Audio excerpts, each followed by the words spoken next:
Welcome to This Explainer. Now, when you hear the Maldives, what instantly pops into your head? You're probably picturing crystal clear turquoise waters, those amazing overwater bungalows, just the ultimate picturesque holiday spot, right? Well, today we're looking at a completely different picture. We're diving into a strategic economic opportunity that's currently undergoing a massive structural transformation. Seriously, if you follow emerging market trends, this is a truly fascinating case study.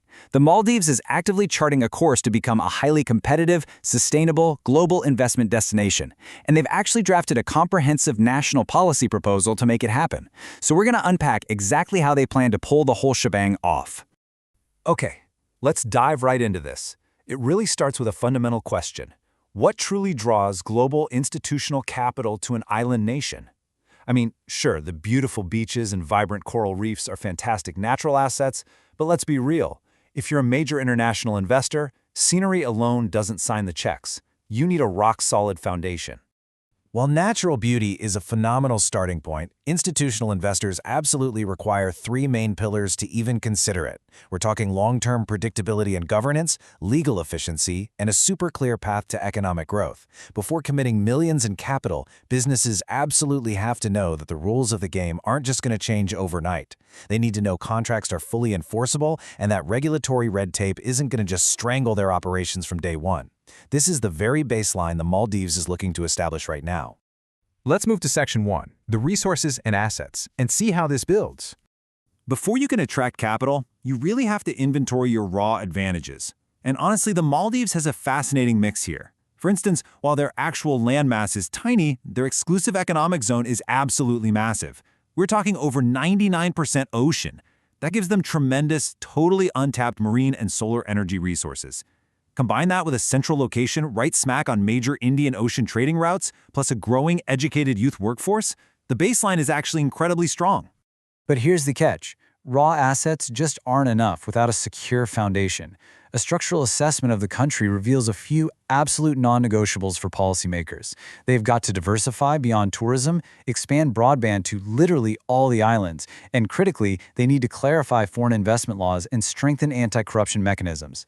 You can kind of think of this as the mandatory due diligence checklist for building a truly modern economy. Now, what's really interesting about this next part is how we pivot. Section 2, Beyond the Beach, Priority Sectors. So how exactly do we translate those raw resources into actionable investments? Well, the opportunities go way, way beyond just building another luxury resort. Look at fisheries and marine, for example. There is massive, untapped potential in building out cold chain logistics for high-value seafood exports. And on the energy front, they want to strongly incentivize solar farms, hybrid microgrids, and waste-to-energy solutions. These are critical infrastructure plays that solve real existential local challenges while simultaneously offering really strong returns. And, the expansion doesn't just stop at physical goods. Because the nation is this dispersed chain of islands, developing fintech, digital payment ecosystems, and ICT outsourcing is a total game changer. Couple that with maritime logistics hubs and cargo consolidation, and you drastically lower operational costs across the entire country. It's a huge, huge shift. When you put it all together, you get a genuinely diversified portfolio. On one side, you've got physical export goods, right? Things like processed tuna and artisanal products. Then on the other side, a whole wave of high-value services. Tourism definitely remains the anchor, but the vision branches out into marine logistics, boat building, and professional finance consulting. They're actively shifting from a single revenue stream into a highly diversified, robust economy.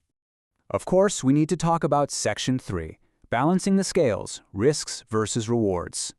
And this brilliantly illustrates the reality check we have to do here. Rapid economic growth and foreign investment always bring a complex balancing act. The benefits? They're clear. Job creation, critical tech transfer, and a major surge in foreign currency. But policymakers have to carefully weigh those against the very real threats of environmental degradation, a rising cost of living for locals, and the danger of relying so heavily on foreign capital that you essentially lose local ownership. It's a highly, highly delicate scale to balance. Which brings us to the core engine of this entire policy proposal. Section 4, the Reform Master Plan. So how on earth do they manage all those risks while still attracting billions in capital? Well, it all comes down to concrete government reforms. Let's walk through the new regulatory user journey. Step 1, digitize all processes for real-time application tracking. Step 2, cut through the bureaucratic slog by removing redundant agency rules. And Step 3, standardize exactly how different ministries communicate with each other. It's all about speed and transparency, plain and simple. And all of those steps culminate in this one single, incredibly powerful concept: establishing a single-window investment clearance system. For a foreign investor, this means you no longer have to go knocking on the doors of 5 different ministries just to get a project off the ground. You deal with one unified portal for all your permits and licenses, which guarantees vastly faster market entry and, honestly, significantly reduces the administrative headache.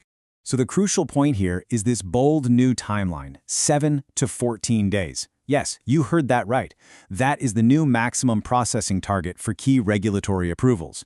Going from what could potentially be months of waiting down to a maximum of just 2 weeks, that is a massive structural shock to the system, and it's one that will instantly catch the attention of global capital. No doubt about it.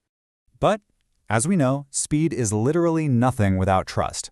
To secure absolute investor confidence, the master plan outlines some very specific legal and governance maneuvers. They plan to enact stable, long-term foreign investment legislation. They're pushing for total transparency in how islands are actually leased out. Plus, establishing independent arbitration means disputes are handled fairly, and introducing strict digital audit trails for government transactions is a direct, hard-hitting measure to completely prevent corruption. Next up, they have to fortify the local ecosystem. On the human capital side, they're heavily pushing vocational training in ICT and engineering, while legally mandating that expats actually transfer their knowledge to the local workforce. Meanwhile, on the finance side, local banks really have to step up. The government is actively encouraging banks to introduce investment-friendly credit guarantees, ensuring local SMEs actually get to participate in this whole economic boom. And running through the veins of every single one of these reforms is this absolutely vital mandate. All industrial and economic progress must perfectly align with global ESG expectations. The Maldives knows full well that its environment is its absolute most valuable asset. Enforcing climate-resilient infrastructure and strictly adhering to sustainable guidelines isn't just good ecology anymore. It is absolutely essential economics. Which leaves us with this final, overarching question to ponder. Will the Maldives successfully transform from a world-renowned tourist haven into a high-value, sustainable, global investment destination? I mean, the roadmap is clearly there, the reforms are incredibly ambitious, and the raw assets are just undeniable. The execution of this master plan will entirely dictate the future of this island nation. It's a fascinating economic evolution, and certainly one we should all be watching very closely. Thank you so much for joining me on this explainer, and I'll catch you on the next one.